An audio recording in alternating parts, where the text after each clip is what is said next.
Every single second and day we have the right to burn is every single second more and more people from far-flung off regions get their entire livelihoods ruined.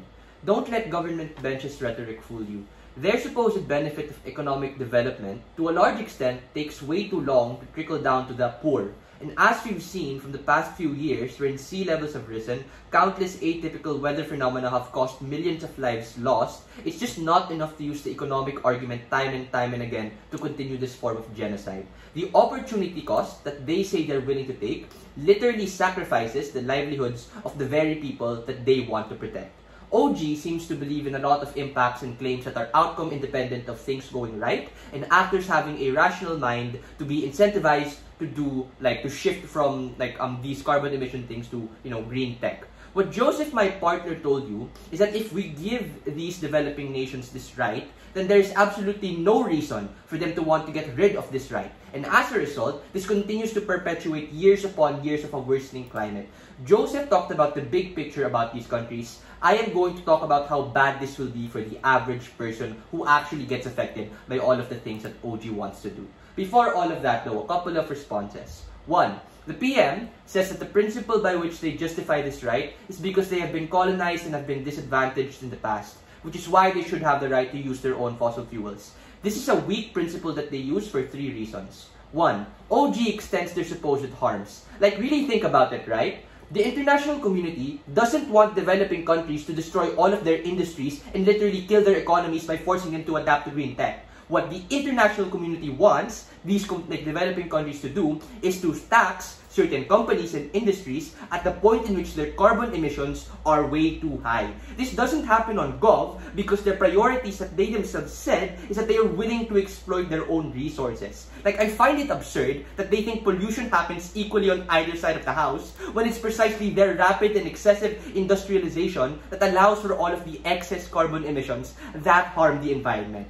Two, the second reason is the reason Joseph explains. The inflection point happens when OG's pursuit of economic growth comes at the opportunity cost of killing the natural resources that OG says they have a right to exploit. Just because you were subjected in the past doesn't give you a right to subjugate and kill your own country's environment now. Third, Joseph explains how this principle does not manifest to the point in which these countries are not aligned so much with the principle of retribution, but rather selfishness, at the point in which this rhetoric justifies major industries of these nations to continue to exploit their environment. Two, a lot of what we get from OG is just fear-mongering and capitalist propaganda, right? When we allow developing countries to keep using and spamming their claim to the right to burn, it doesn't create any incentive for them to switch. Meaning, if they are not willing to do it today, what would change tomorrow? On SideGov, you perpetuate human greed because Joseph told you that there's a transitionary period of which, yes, in the short term, economic development can be hampered, but on both sides, this will become an eventuality because OG, to an extent, concedes that they will not transition, that they will transition, not today, but tomorrow. This is a principled concession that it is important, but we question the lens of why we cannot do it today. Lastly, the economics on OG is broken. They say in PM that they will do it in the future, but in DPM they claim it's expensive. First, it's not expensive given the rise of EVs, solar panels, all of that technology. But second, even if this were true, we flip this characterization and say that it will remain expensive and not get any cheaper. So this tension prevents getting the end impact of PM, who is willing to transition in the future, but not today. We need a first mover advantage in order to allow economies to actually scale down the cost of this. Before the extension go.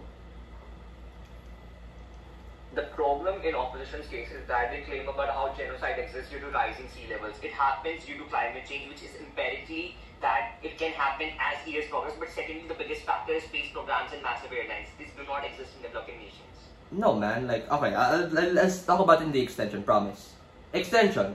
How people and businesses in these developing countries have no incentive to care and shift to green tech. Meaning, they get stuck in their own ways and miss the opportunity cost of shifting early.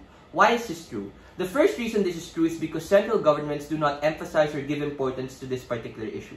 It is significantly harder for developing countries to help prop up or support green tech initiatives when their governments themselves put no priority to it. In fact, on SideGov, this right to burn literally disincentivizes people to care about the environment insofar as the pushing stance from their government is to say that the climate and environmental option are of less importance than economic growth. If the government pushes for the opposite of green tech, the entire reaction of their population is probably to shit on it, as to what DPM said in his speech. This results in, ironically enough, the same harm that that Gov posits to us. That is to say, rapid industrialization occurs at the expense of developing countries exploiting their own resources, exploiting the land that they have right now, and somehow magically they're gonna fix it in the future, right? Newsflash, opening government, fixing a river, fixing a forest, fixing farmable land is not as easy as you say it is. It's a very privileged perspective to think of that.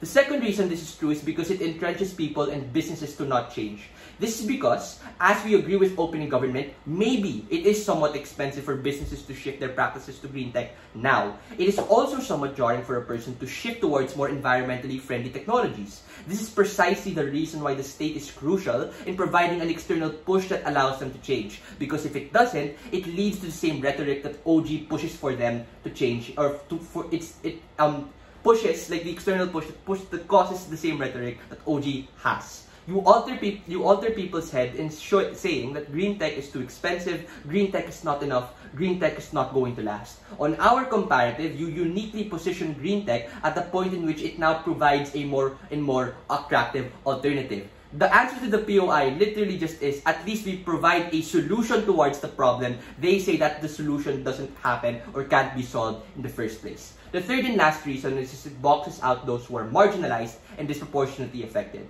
Again, let's not make this debate stupid and binary. The international community wants taxes on carbon emissions because of disasters that happen in developing countries like those in the Philippines, Malaysia, and Indonesia. When you justify and support the right to burn, this loses the opportunity for all of these people who get displaced because their state doesn't care about them.